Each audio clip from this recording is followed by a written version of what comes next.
guys, for today's video, papakita ko sa inyo paano gumawa ng short na hindi na kailangan gumamit ng pattern. Meron tayo ditong 4 na pirasong tela na may sukat na 15 inches by 17 inches.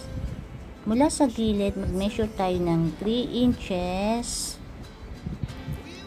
Yan, and then pagkatapos, mula sa waistline, mag-measure tayo ng 11 inches. Yan ang distance ng crotch natin. Yan, 11 inches. Yan, guhitan natin yung 3 inches tsaka yung 11 inches. Yan. Pagkatapos, mag-guhit tayo ng curve, parang pa-J. Parang letter J. Yan. Then, ginawa natin ng drawing. Ayan. Pagkatapos natin makadrawing ng letter J o curve line, ayan, tabasin natin yung 4 na pirasong tela.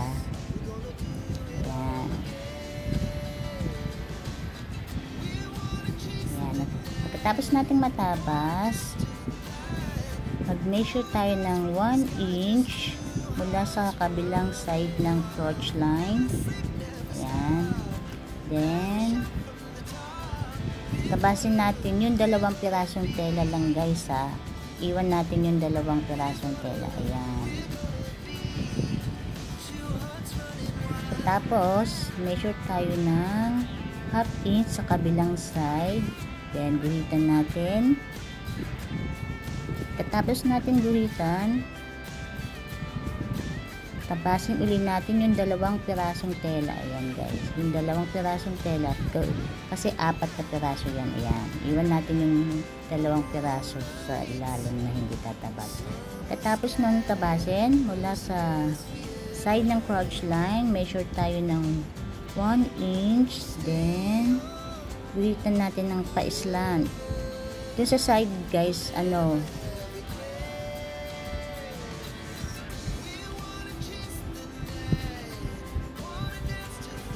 dun sa kabilang side guys, huwag yung tabasin na, diretso lang siya, pa-slant siya guys. Yan, 1, yan, pagkatapos natin matabas yan, yan, meron na tayong front and back ng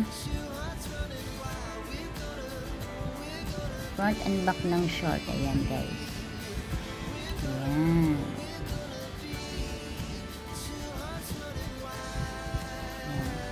Pagsamahin natin yung front and back, ayan, para makita nyo ang distance ng natirang. Ayan. After nyan guys, pagsamahin uli natin yung back and yung magkaparehas na back at magkaparehas na front.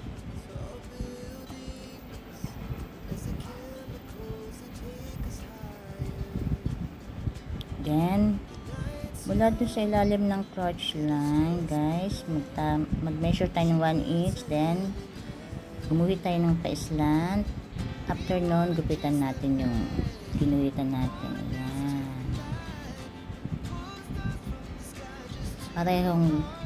Pareho natin gupitan yung back and front. Ayan.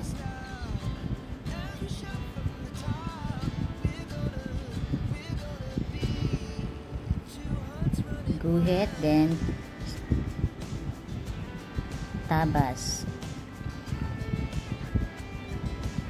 So ayan, tapos na. No, hindi pa. Ayan, pagkatapos nyan, tahiin natin yung crotch line yun ng parehas na. After nya, lagyan natin ng pin yung crotch line. And then, tahiin natin. Yan.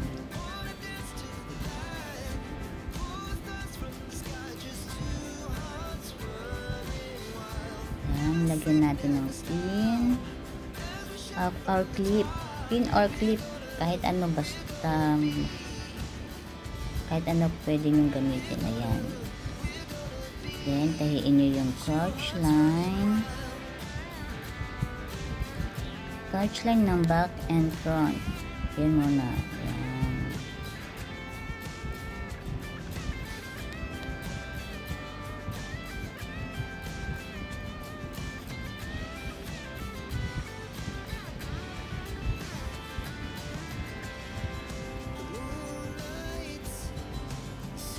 Lalagyan ko pin para madali na lang tayo.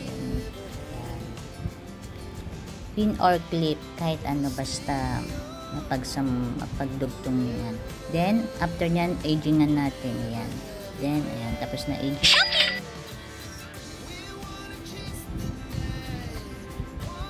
Then pagpatungin natin yung natahi natin back and front. Ayan.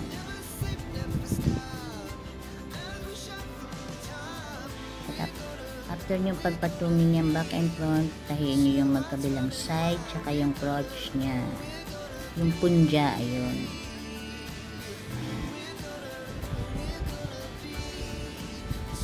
Tahiin natin sa sukat na half inch lang guys, half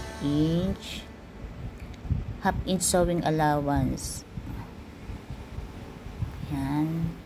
Yung kabilang side naman, tahiin natin. And after niyang kabilang side, yung crotch line guys. Then, agingan natin. Para malinis tingnan. Hindi siya maghimulmul. Kailangan natin agingan. Yan, yung crotch line naman guys.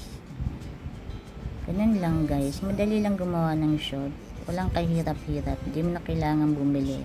Gumawa ka na lang.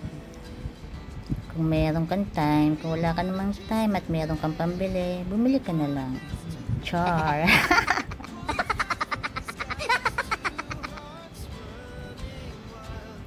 Kung hobby mo yung pananahe, pwede kang gumawa. Then, ibenta mo. Sa akin dito, pag marami kang tarantela, gumagawa ko niya ng mga short, terno, meron siyang terno, tapos binibenta ko siya ng $5, minsan din $10, depende sa style, depende sa tela. Ayan.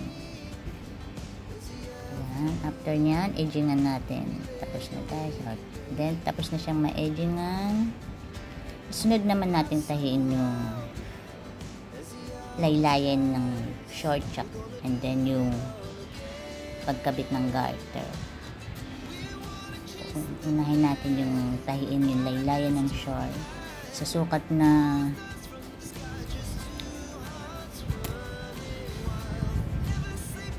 half inch, ay no, hindi half inch, 3/4 inch guys. Ayan. Or 2 cm. Ayan.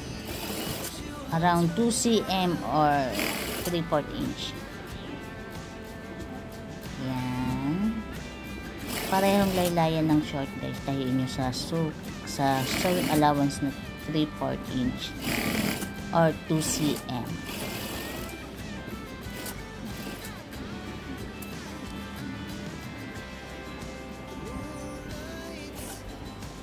Yung kabilang side naman ng laylayan tahiin natin. Ayan.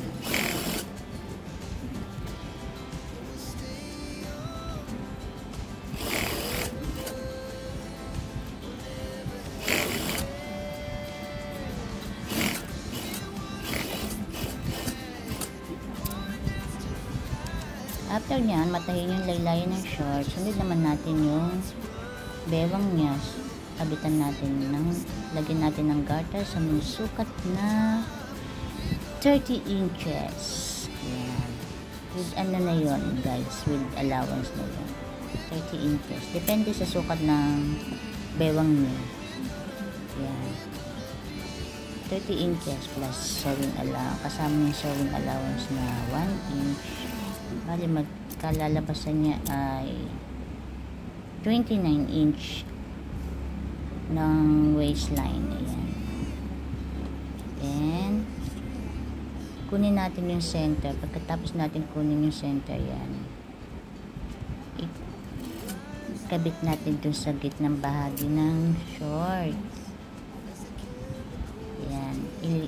Ilak muna natin para madali na lang natin pasadahan.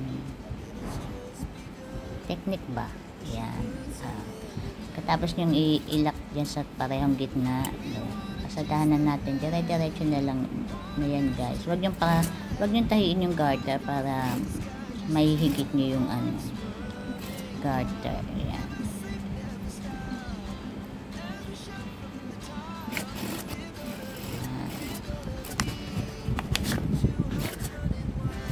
After nyan, pasadahan ng niya mapasadahan o matahi, pasadahan pa uli natin ng isang beses sa gitna. Yan. Isang pasada pa kayo sa gitna. Yan, para hindi ko dalawang garter. Yan. Tcharan! Meron na kayong short. Yan. Thank you for watching guys. Ayan ang short ko. Thank you for watching. Please don't forget to subscribe my channel guys. Kung bago sa akin channel, huwag niyo kalimutan i-click ang notification bell. Yan. Thank you guys.